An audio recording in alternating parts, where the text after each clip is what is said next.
ஜனநாயக திராவிடக் கழகம் மக்களின் மனசாட்சியாக மட்டுமே செயல்படும் என்பதை தீர்க்கமாக வலியுறுத்துகிறேன். இன்றைக்கும் விவசாய மக்கள் மிகப்பெரிய அளவில் அவர்களுடைய வாழ்வாதாரம் நடத்த முடியாமல் நலிவுற்று அவர்கள் மிகப்பெரிய அளவில் தங்களுடைய வாழ்வாதாரத்தை இழந்து கொண்டிருக்கிறார்கள். அவர்கள் விவசாயம் பண்ணும் விதை அனைத்துமே ஹைபிரிட் வகைகளாக மாறிக்கொண்டிருக்கிறது. நம்மளுடைய நாட்டு விதைகள் இன்றைக்கு மறைந்து கொண்டிருக்கிறது.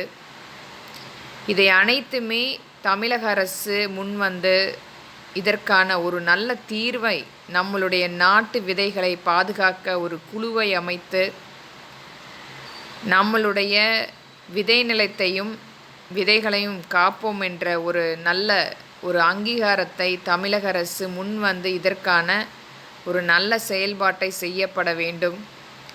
ஹைபிரிட் விதைகள் நல்ல மகசூல் கொடுத்தாலும் நம்மளுடைய பாரம்பரியமான மிக பாரம்பரியமான நாட்டு விதைகள் அழியாமல் பார்த்து கொள்வது ஒவ்வொருவருடைய மிகப்பெரிய ஜனநாயக கடமை என்பது கருத்தில் கொண்டு இதற்கான ஒரு நல்ல குழுவை அமைத்து மேம்படுத்தி கொடுக்க வேண்டும் என்பதே என்னுடைய தாழ்மையான வேண்டுகோள். மாண்புமிகு முதலமைச்சர் இதை தயவு கூர்ந்து கருத்தில் கொண்டு இதற்கான ஒரு குழுவை அமைத்து ஆங்காங்கே செயல்படுத்த வேண்டும்.